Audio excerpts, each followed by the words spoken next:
qué no oramos, Padre? Te damos gracias por este tiempo que tú nos has dado para estar aquí en tu casa, para escuchar tu palabra, Señor. Aumentar nuestra fe, Señor, más y más en ti, Señor. ¿Quién tú eres? ¿Quién somos? Y Señor, que en realidad es tu plan y propósito en nuestras vidas. Ayúdanos, Señor, para entender más y más de tu enseñanza, Espíritu de Dios, para que podamos nosotros manifestar tu gloria, tu poder, tu majestad, como nunca lo hemos visto, Señor, en nuestras vidas. Experimentar la plenitud de tu salvación, de tu palabra, Señor, en el nombre de Cristo Jesús. Si usted lo cree, diga amén. Amén, amén, amén. Se pueden sentar en la gracia del Señor.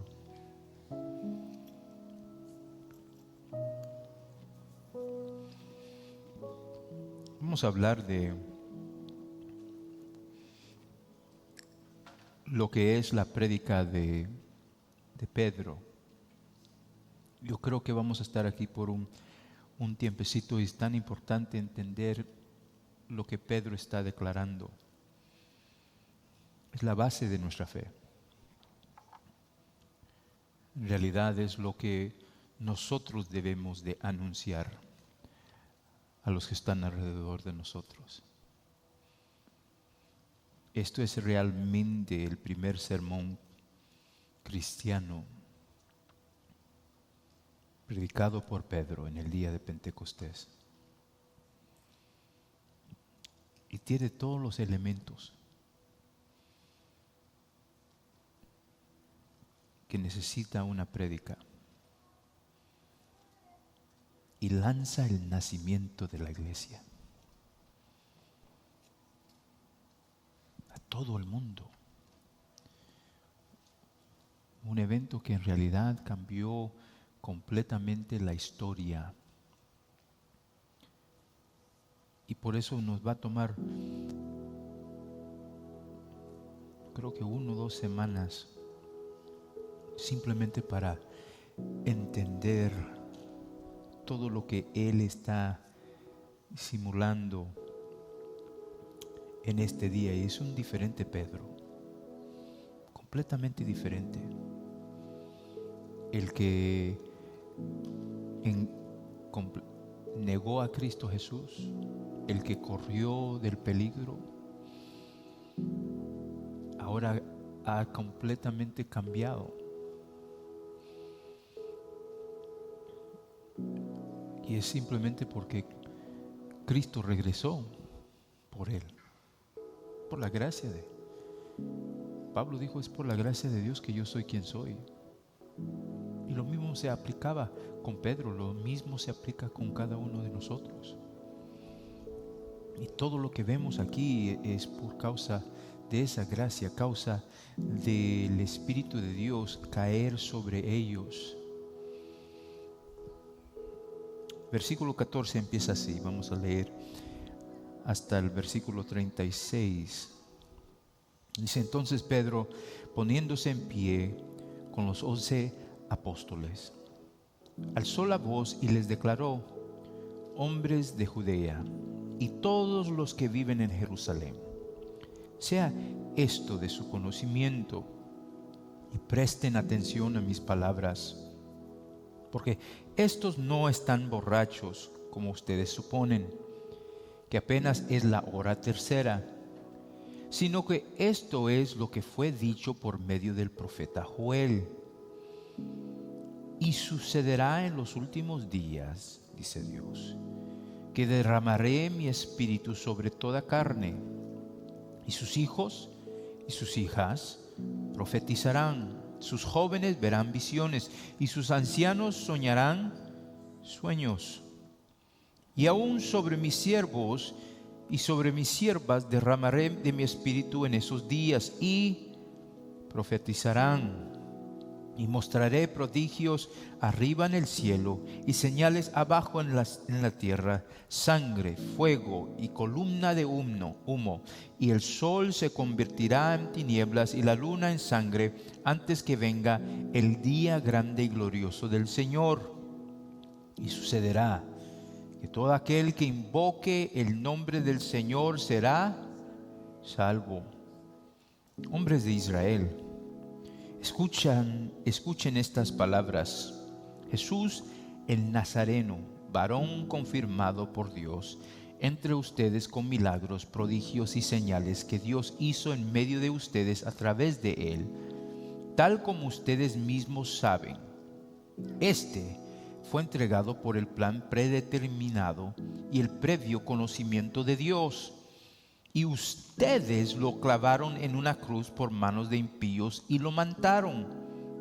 Pero Dios lo resucitó, poniendo fin a la agonía de la muerte, puesto que no era posible que él quedara bajo el dominio de ella.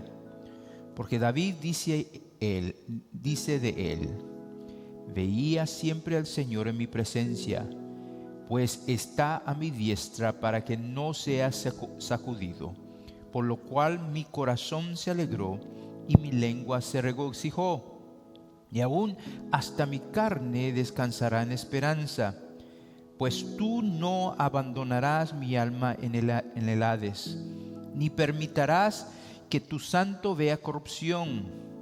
Me has hecho conocer los caminos de la vida, me llenarás de gozo con tu presencia. Hermanos, el patriarca David les puedo decir con fraqueza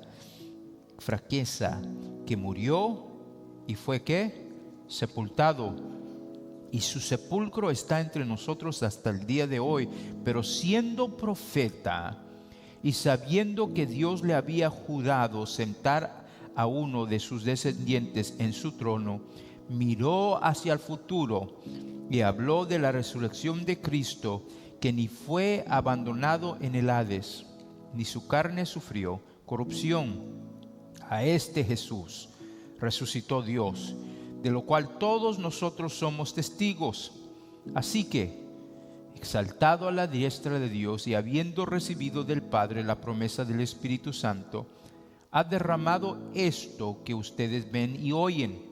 Porque David no ascendió a los cielos, pero él mismo dice: dijo el Señor a mi Señor, siéntate a mi diestra, hasta que ponga a tus enemigos por estrado de tus pies. Sepa, pues, con certeza toda la casa de Israel, que a este Jesús, a quien ustedes crucificaron, Dios lo ha hecho Señor y Cristo. Es un momento monumental. La expansión de la iglesia, como Hechos habla así de cómo nace en este capítulo 2.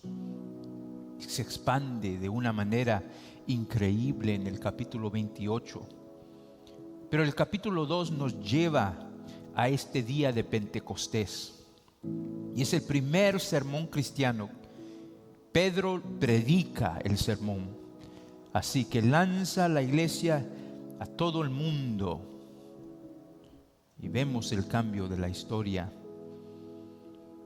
En el capítulo 1 ellos están equipados, están 40 días con Cristo Jesús enseñándoles de lo que decían los profetas, lo que decía Moisés, lo que decía David, todo lo que se esperaba del Mesías. Y el Señor los instruyó sobre todo el reino. Y aquí en el capítulo 2, como hemos leído antes, ahora ellos son empoderados para la misión. El Espíritu Santo vino habitando en ellos para que ellos pudieran ¿qué? Proclamar el Evangelio. proclamar las buenas nuevas. ¿Cómo? Con lo que es la prédica, con lo que es la predicación. Ninguna otra religión así hace lo que hace la iglesia cristiana. Ninguna. No se reúne regularmente al pueblo para escuchar largos así episodios de predicaciones. Solo el cristianismo hace eso. Es exclusivamente para nosotros, una práctica única que se ve con nosotros, muy distintivo, muy central de la vida de nuestra iglesia. Y empezó desde el principio del Antiguo Testamento con los profetas. Allí, desde ese momento, en el Antiguo Testamento, ellos proclamaban la palabra de Dios al pueblo de Dios.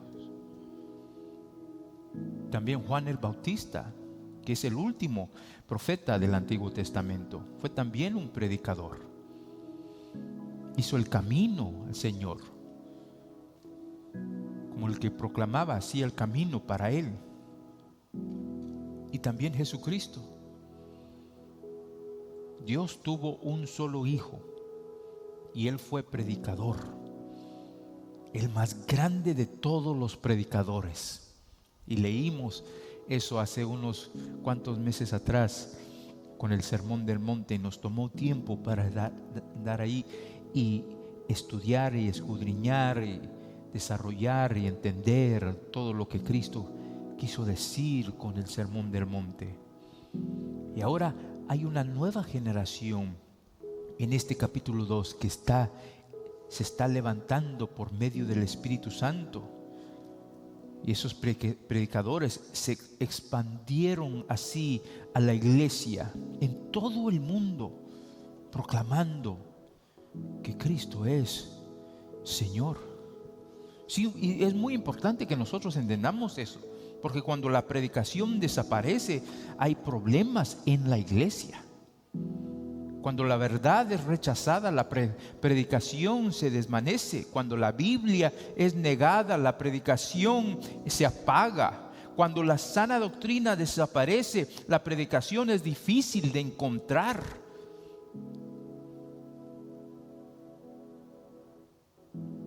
Cuando la verdad es rechazada, surge el ritual y la ceremonia.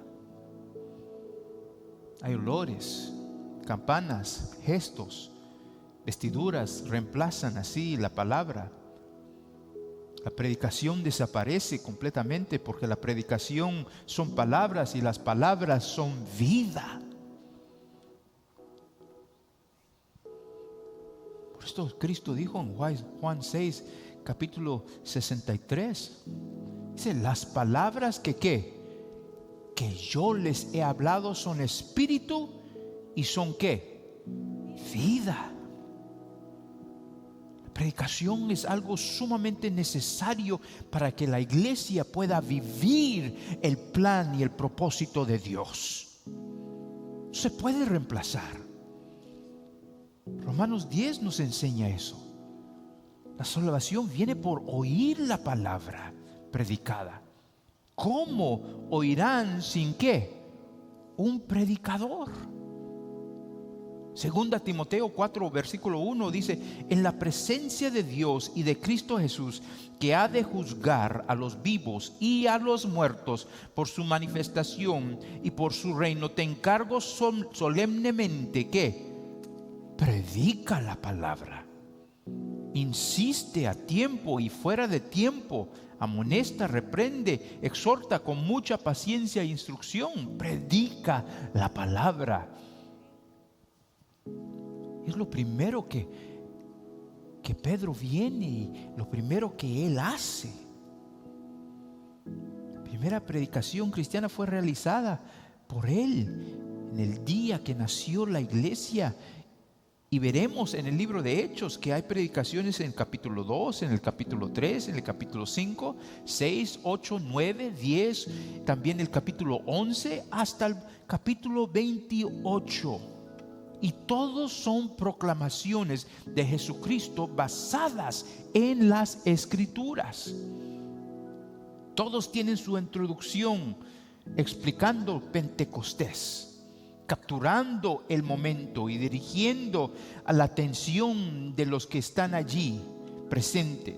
Todos tienen su tema central, exaltando a Cristo, su vida, su muerte, su resurrección y su exaltación. Todos tienen su apelación, exhortando al pueblo, llamándolos a arrepentirse y creer. Por eso en el primer sermón, el primer texto, leemos en el versículo 14, Pedro se pone de pie con los 11, dice, y alzó la voz y les declaró: hombres de Judea y todos los que viven en Jerusalén, sea esto de su conocimiento y presten ¿qué? Atención a mis palabras. Es lo que él está declarando allí. En el versículo 22, él sigue la misma prédica, continúa la prédica diciendo: hombres de Israel, escuchen ¿qué? Estas palabras. Jesús el Nazareno, varón confirmado por Dios entre ustedes con milagros, prodigios y señales que Dios hizo en medio de ustedes a través de él, tal como ustedes mismos saben. En el versículo 23 él termina y dice: este fue entregado por el plan predeterminado, el previo conocimiento de Dios, y ustedes lo que clavaron en una cruz por manos de impíos y lo mataron. ¿Pero qué? Dios lo resucitó. Y la conclusión de esta prédica, la conclusión de este sermón, en el versículo 36 de ese mismo Hechos capítulo 2, él dice: sepa pues con certeza toda la casa de Israel que a este Jesús a quienes ustedes crucificaron, Dios lo que ha hecho Señor y Cristo. En esta estructura del sermón de Pedro vemos su inicio, la introducción, vemos su cuerpo, vemos su conclusión. En realidad todo sermón necesita esa estructura. Una introducción que capture el momento, el tema central, profundidad y propósito. Así, un cuerpo que desarrolle el tema central, profundidad y propósito, una conclusión que apela directamente al oyente. Y Pedro modela esta estructura perfectamente en su primer sermón. Imagínate. Y lo hace bajo así la dirección del Espíritu Santo, bajo la instrucción de Cristo Jesús. Los 40 días, su sermón en Pentecostés es un ejemplo de así por excelencia del predicador guiado por Dios. Y las predicaciones que nosotros tenemos que entender que son el base para lo que es la iglesia. La predicación es persuasión. Es un discurso así, persuasivo, en su nivel más alto.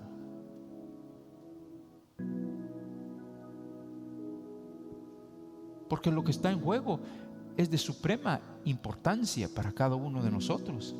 Y a lo largo del libro de Hechos, así los predicadores proclamaban a la gente y ellos eran persuadidos.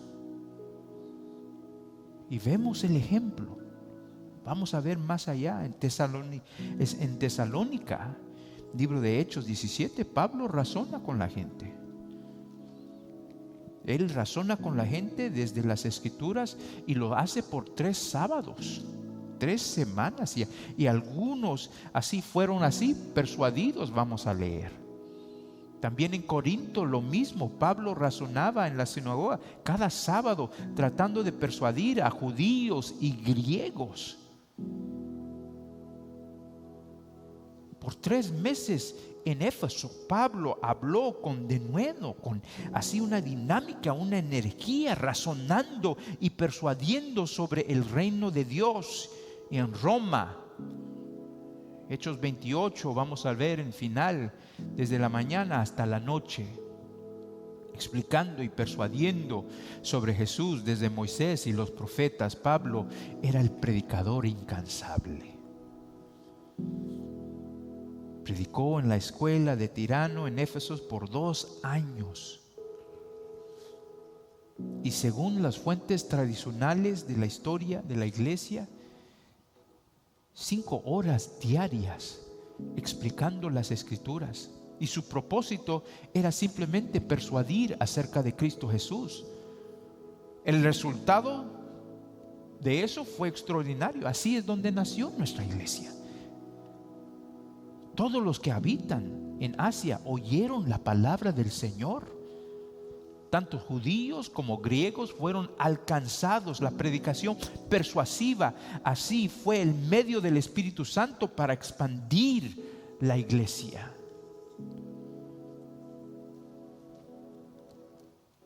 Y Dios lo usó a este predicador incansable para transformar continentes. Sin el internet, sin correo electrónico, sin teléfonos, completamente. Mira lo que dice Hechos 19:10. Esto continuó por 2 años, de manera que todos los que vivían en Asia oyeron la palabra del Señor, tanto judío como griegos. O sea, fue la predicación, empezando con Pedro, continuando con Pablo, predicando.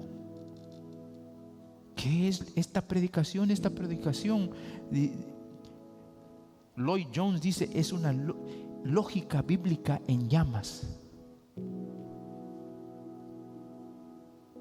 Es el evangelio, las buenas nuevas de salvación por Jesucristo, proclamando en palabras de argumentos así convincentes, y apela la mente con el objetivo de persuadir.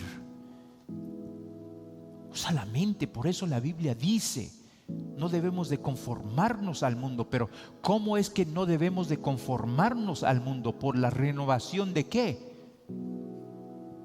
Nuestra mente. El Espíritu de Dios renueva mi mente para ser transformados. Es la mente que es transformada, no las emociones, las emociones. Yo siento esto, yo siento lo otro. No, dime qué es lo que dice la palabra de Dios, porque la palabra de Dios es lo que me va a dar vida, me va a dar fuerza. Y vamos al escenario aquí en Pentecostés. Ya sabemos el escenario. El Espíritu Santo prepara este escenario. Leímos la última semana. Con el sonido, como un huracán, un viento, las llamas de fuego y el hablar en lenguas así, otros idiomas, reuniendo a una multitud enorme a un lugar. Y quiero dejarles saber, ninguno de estos fenómenos fue el evento principal. Muchos quieren que estos sean el momento principal, pero ningún momento de esto, las llamas de fuego, el sonido, el hablar en lenguas, así, ninguno fue el evento principal. El evento principal era cuando Pedro se levantó y predicó. Predicó la palabra, el evangelio de Dios. Los demás solo sirvió para reunir a la gente, para que ellos escucharan este sermón. El primer ministerio de la iglesia fue un sermón. Y esa fue una exposición así de textos del Antiguo Testamento, de las Escrituras. Por eso Hechos 2:37 viene y nos da el resultado que fue poderoso al oír esto. No al oír el viento, no ver las lenguas, no escuchar aún diferentes idiomas hablándose y alabando, glorificando a Dios. No, al oír esto en la prédica de Pedro, conmovidos profundamente, ¿qué dijeron? Dijeron a Pedro y a los demás apóstoles: hermanos, ¿qué haremos? Estos son los mismos que crucificaron a Jesús solamente 40 días antes. Ese es el corazón que en realidad se da a Cristo Jesús. Escucha y se aumenta la fe. Ese es el corazón que dice: ¿qué hago? No, ¿qué me van a dar? ¿Qué me van a hacer? ¿Qué hago yo ahora? Y ese día fueron añadidas, ¿qué? 3,000 almas. Entonces, no sé de ti, pero yo quiero escuchar este sermón. Yo quiero escuchar lo que era en realidad. Quiero entender la explicación. Y Pedro viene con la explicación, la introducción del sermón, explicando el Pentecostés. Él captura el momento por el Espíritu Santo. Captura el momento con una respuesta directa así a la multitud. En el libro de Hechos 2:15 dice así: estos no están ¿qué? Borrachos como ustedes suponen, pues apenas es la ¿qué? La hora tercera del día. Y hablamos de eso la semana pasada. Pero él conecta inmediatamente lo que ocurrió con el Antiguo Testamento. Del versículo 16, él sigue y él dice: esto es lo que fue dicho por medio de ¿quién? El profeta Joel. ¿Y qué dice? Y sucederá en los últimos días, dice Dios, que derramaré de mi espíritu sobre ¿qué? Toda carne.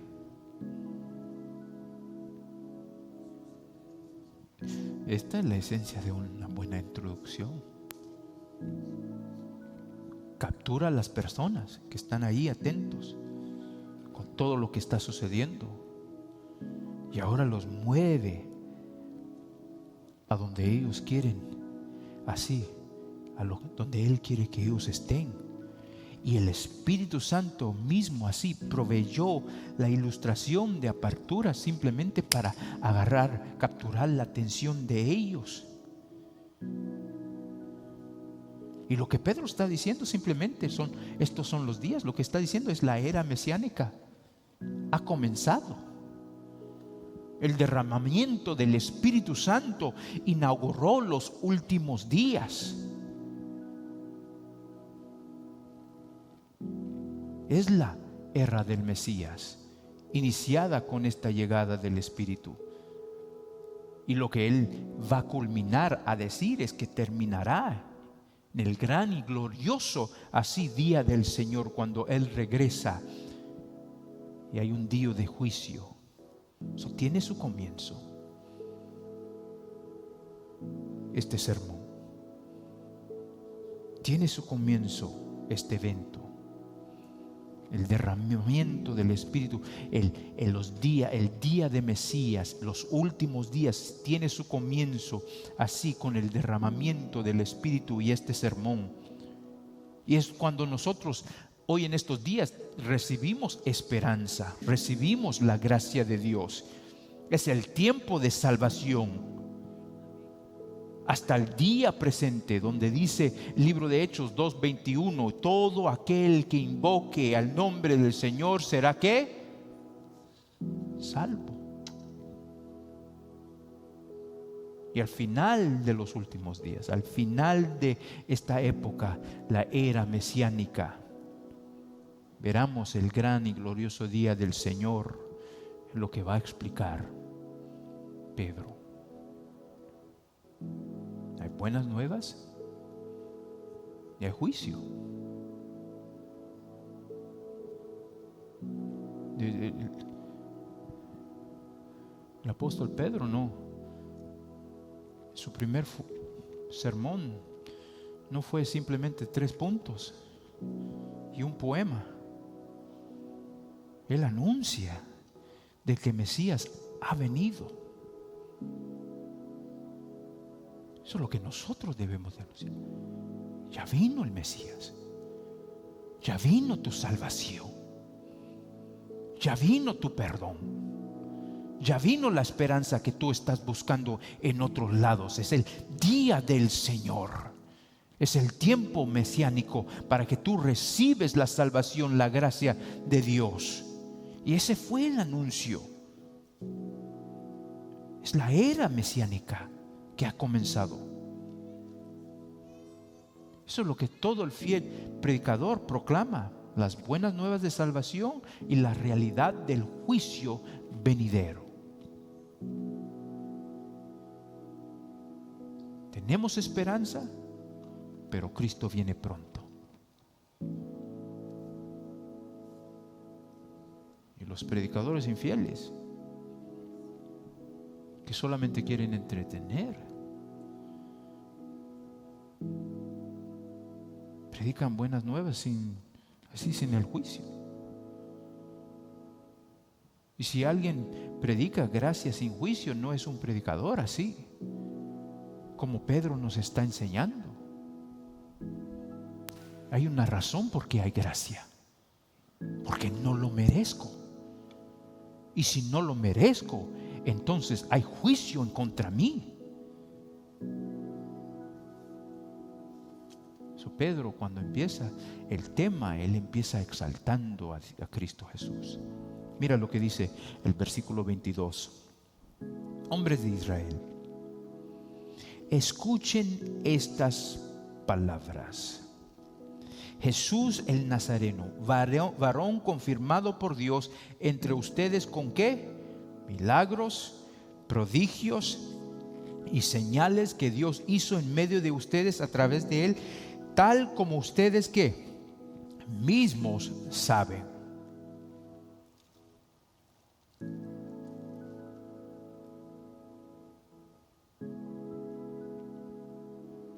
Si iba a nombrar este tema de esta prédica, antes de nombrarlo Pedro predica, yo iba a llamarlo Jesús el Nazareno. Porque Pedro predica a Cristo en 4 dimensiones aquí. Y también tenemos que entender eso. Tenemos que entender que él usa Jesús el Nazareno a propósito. Pedro predica a Cristo en 4 dimensiones. Predica de su vida, predica de su muerte, predica de su resurrección y predica de su exaltación. Primero, en su vida hay evidencias de su identidad como el Mesías, como el Cristo. Y eso es lo que nosotros hoy en este día estamos así estudiando. Ese es el objetivo de este sermón: persuadir a la población judía incrédula que Jesús el Nazareno es el Mesías. Y él usa ese término Jesús el Nazareno. ¿Por qué? ¿Por qué específicamente ese nombre? Porque ese nombre era exactamente lo que pusieron sobre su cabeza cuando lo clavaron en la cruz. Y Pedro toma las palabras usadas por burlas de Jesús y las convierte en proclamación de gracia. Hechos 3:6 dice este mismo, habla del mismo nombre, en el nombre de Jesucristo el Nazareno que anda. ¿Por qué? Porque los judíos sabían lo que habían clavado sobre la cabeza de Cristo Jesús.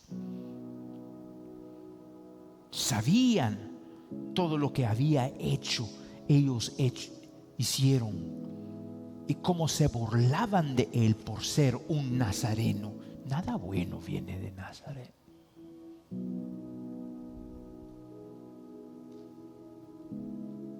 Entonces, también en Hechos 4:10, lo mismo usan.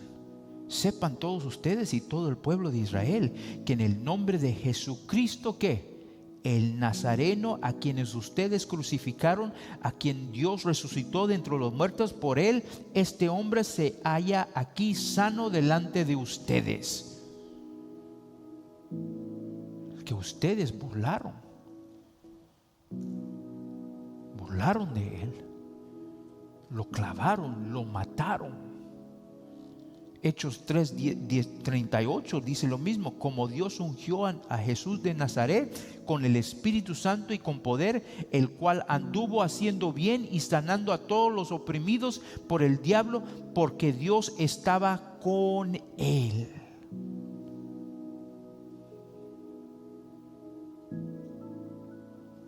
Por eso Pedro viene y él dice: varones israelitas, judíos. Él está hablando, y la palabra de gracia asombrosa aquí se encuentra. Varones israelitas. 40 días simplemente han pasado que los hombres estaban gritando: crucifícalo. Habían matado al Mesías. Lo que Pedro está diciendo: Jerusalén se convirtió en la ciudad más culpable en todo el mundo, en toda la planeta. Y hasta la Biblia la llama Sodoma y Egipto espiritual. Y aún así vemos gracia sobre gracia en este momento. Los que son peor que Sodoma, los que querían violar a los ángeles de Dios, imagínate, son los que mataron a Cristo Jesús. Todavía Cristo Jesús, Dios enseña su gracia sobre gracia en ellos, y eso es lo que Pedro predica aquí. Aún así, él estaba diciendo: la puerta no se cerró. Él hubiera dicho: mira, todos los gentiles menos de los que están en Jerusalén, porque ellos me mataron. Pero él habla a los de Israel, varones judíos, varones israelitas. Y 3,000 de ellos fueron bienvenidos a la salvación en ese mismo día. Si ese fue el mayor pecado jamás cometido, entonces esa fue la mayor gracia así jamás demostrada en ese momento. Gracia sobre gracia, sobre gracia, sobre gracia.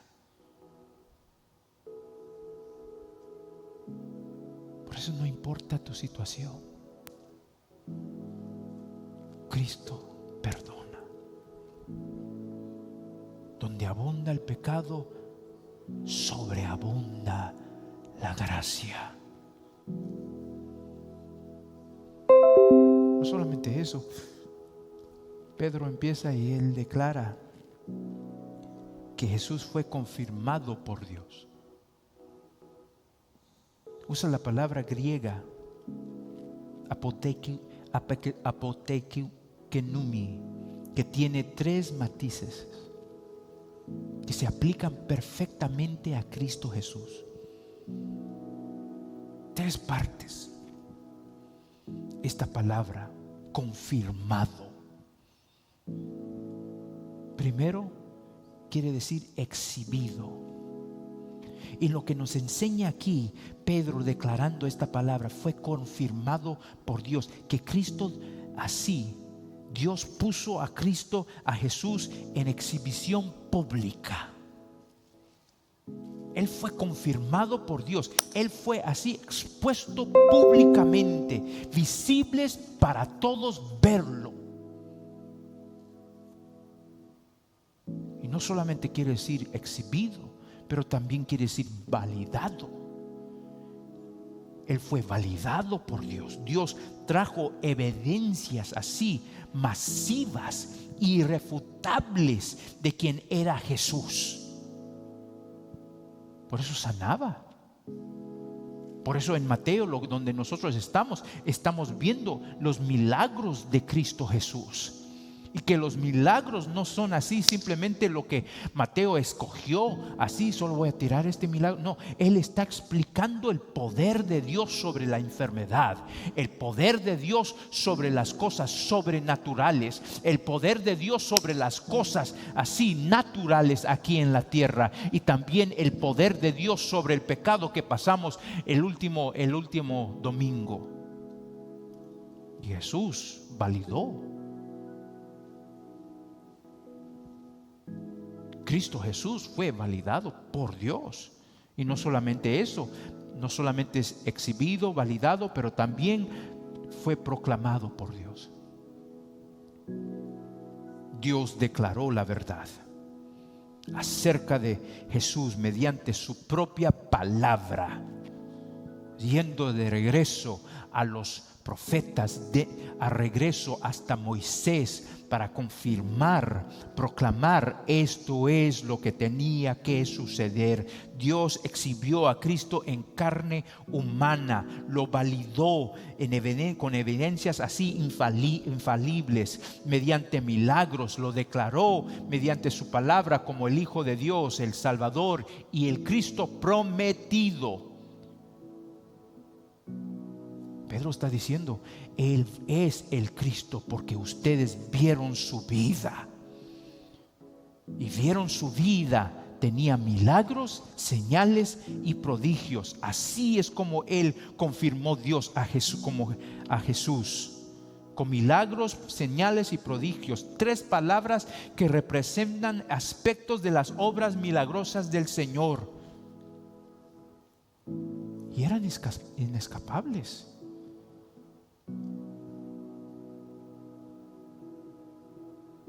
Obras sobrenaturales, milagros, poder de Dios. Su apariencia era asombroso y fuera de lo común. Los señales, su intención era apuntar así las verdades espirituales sobre Jesús. Por eso Pedro dice: ustedes vieron su vida y todavía lo negaron. Por eso termina Hechos 2:22 y dice estas palabras: que Dios hizo en medio de ustedes a través de Él, tal como ustedes mismos saben. Ustedes saben porque lo vieron, lo experimentaron. No podían ellos así alegar ignorancia. Yo no sé. Por eso cuando Cristo apareció en el camino a Maús, ¿verdad? Dice, y les preguntó: ¿de quién está hablando? Y les dice: ¿y tú de dónde vienes? ¿Cómo es que no sabes lo que ha sucedido? Porque todos sabían lo que había sucedido.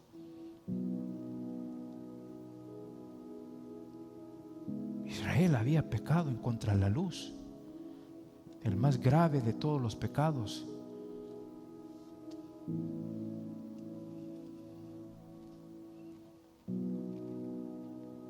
Mira lo que dice Juan 10:37. Si no hago las obras de mi Padre, ¿qué dice? No me crean. Pero si las hago, aunque a mí no me crean, ¿qué dice? Crean a las obras. ¿Para qué? Para que sepan y entiendan que el Padre está en mí y yo en el Padre.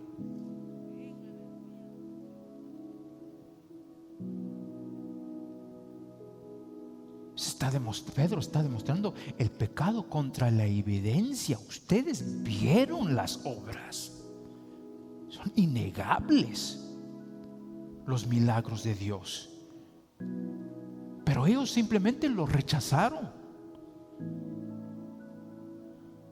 Y Pedro tiene que así una vez más recordarles de las evidencias, han visto los fenómenos que indican así que la era mesiánica ha comenzado. Una vez más, han visto los milagros con sus propios ojos.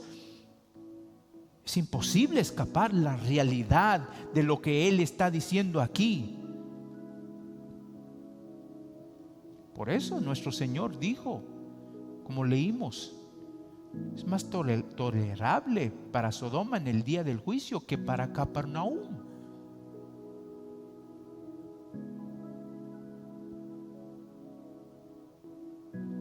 Porque los que pecaron en contra de la luz, así, recibirán mayor condenación.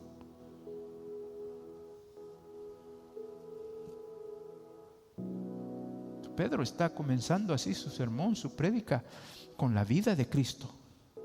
Sus señales, sus prodigios, milagros realizados por Dios a través de Él, confirmados, exhibidos, validados, proclamado.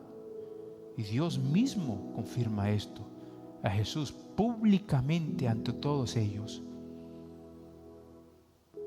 Y Pedro establece, construye su caso. Jesús el Nazareno.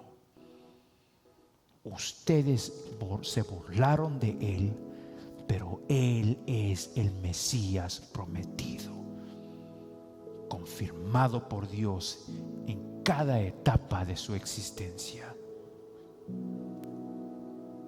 Y el resultado, después del sermón que él predica, que está basado en las Escrituras, que tiene prueba que Jesús es el Mesías y el Señor, que presenta los hechos así salientes de Jesús y el argumento razonado hacia la persuasión. El resultado de esta prédica, 3,000 almas. De 120 en un instante, Dios da el crecimiento. 3,000 almas llegan en el día que nació la iglesia. Ellos fueron traspasados por este sermón. Vinieron a la fe en Cristo Jesús. Por eso la palabra dice, y esto es solamente 40 días antes, recuérdense, 40 días antes que ellos estaban diciendo, crucifícalo. Y solo es un sermón. Un sermón fue el medio. Empoderado por el Espíritu de Dios, y lanza a esta iglesia.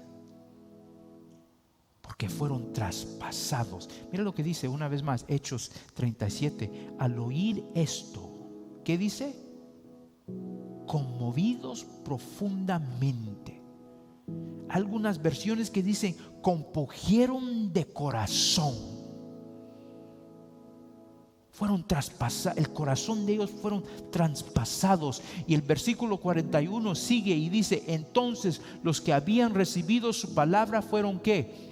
Bautizados, y se añadieron aquel día como 3,000 almas. Los apóstoles no son los mismos. Hay una transformación que ha ocurrido aquí, porque el Espíritu Santo descendió. Jesús les explicó, Él era el cumplimiento de las Escrituras y el Antiguo Testamento, y por eso vemos Pedro citando así extensamente el Antiguo Testamento en su sermón.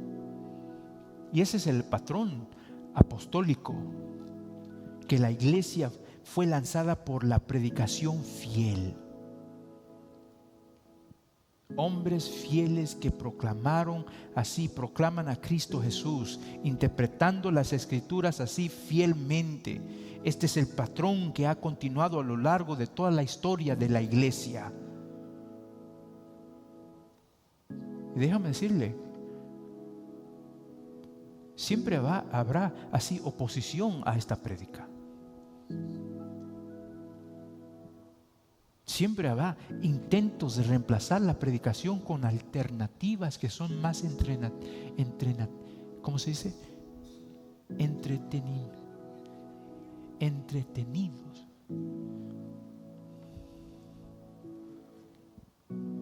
reemplazarlo con la música, la liturgia, ceremonias, grupos pequeños que solo son para entretener.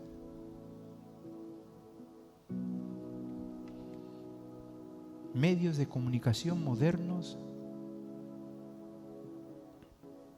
Déjame decirle, la predicación es el método de Dios y va a seguir siendo el método de Dios.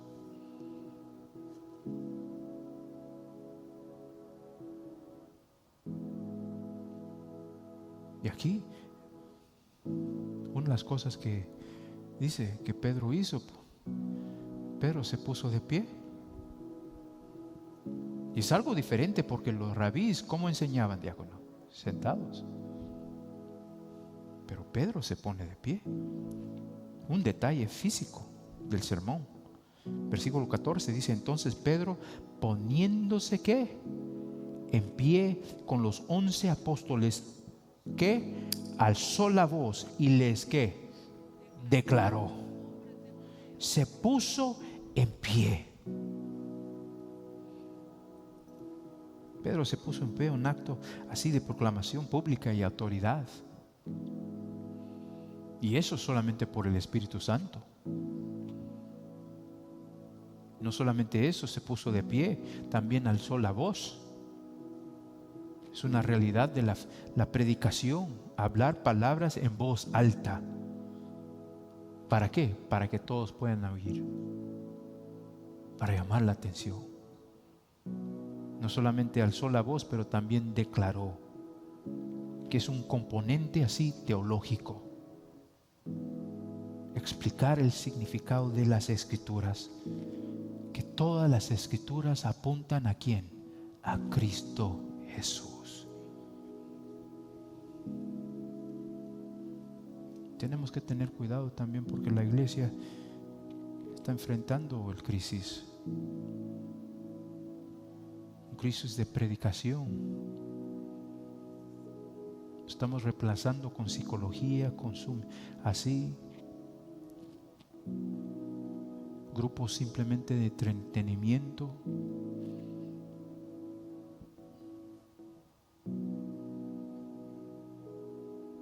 Me han escrito libros de la muerte de la predicación.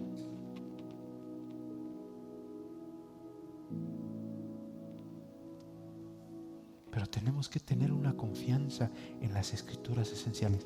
Eso es lo que da vida. Jesús dijo: mis palabras dan ¿qué? Vida. Si desarrollas una iglesia que solamente quiere ser entretenido, eso es lo único que van a querer. Entretenimiento. Y déjame decirte, el mundo siempre va a entretener mejor que la iglesia. Porque la iglesia nunca fue establecido para entretener. La iglesia fue establecido para predicar el evangelio.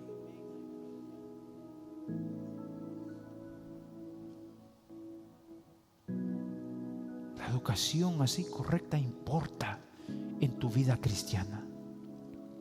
La escuela equivocada destruye la fe en las Escrituras.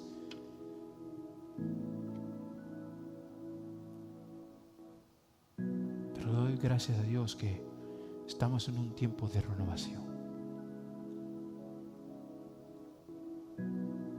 donde la iglesia una vez más, Dios está levantando predicadores fieles a las Escrituras, personas que quieren ir y escuchar más de la palabra. No les importan las horas que toma, quieren estar allí escuchando la palabra. ¿Por qué? Porque bienaventurados los que tienen hambre y sed de justicia, porque ellos serán ¿qué? Saciados, serán llenos. Dios está levantando un pueblo que tiene hambre y sed por su palabra.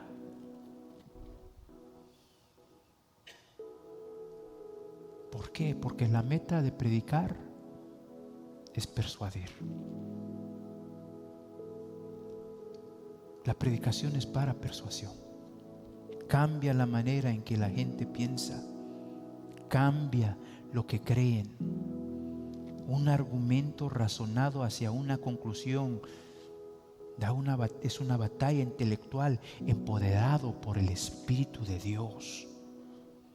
Renueva la mente, no las emociones, no el sentido. Cuando el Espíritu de Dios viene sobre ti, renueva la mente para transformarte y para que tú puedes ver y puedes verificar. Continúa Romanos 12:2 diciendo, para que verifiques lo que es de Dios y lo que no es de Dios. Lo que es bueno, perfecto y aceptable. Por eso la prédica es importante.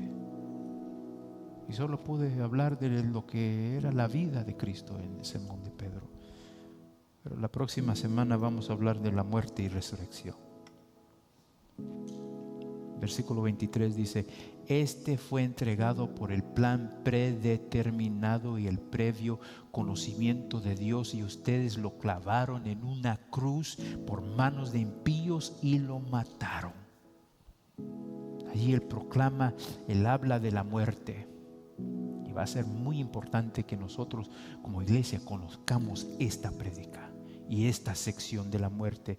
24, él sigue, él dice, pero Dios lo resucitó, poniendo a fin a la agonía de la muerte, puesto que no era posible que él quedara bajo el dominio de ella. Ese es el enfoque del próximo estudio. Puestos de pie allí donde ustedes están hoy en este día.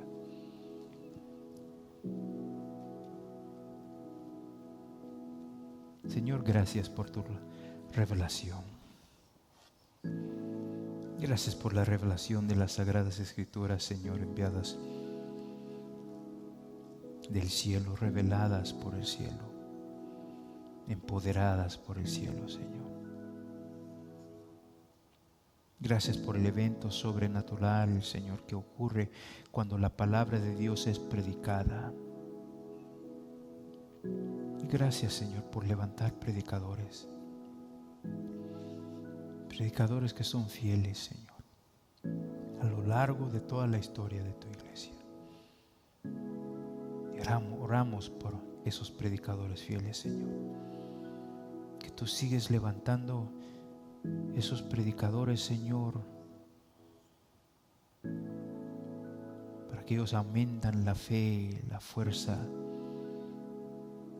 de tu iglesia. Tu iglesia nació mediante una prédica, mediante un sermón empoderado por tu Espíritu, oh Dios. Eso es lo que comenzó, Señor, y sigue ocurriendo hoy desde el Pentecostés, Señor. Y sabemos que el mismo Espíritu Santo que movió ese día, Señor, continúa actuando en la predicación hoy en día. Confiamos en tu Escritura, Señor. Ayúdanos a predicar con pasión, Señor. Ayúdanos, Señor, para engrandecer, expandir, Señor, tu iglesia. En el nombre que es sobre todo nombre. Si usted lo cree, dígame. Amén, amén, amén.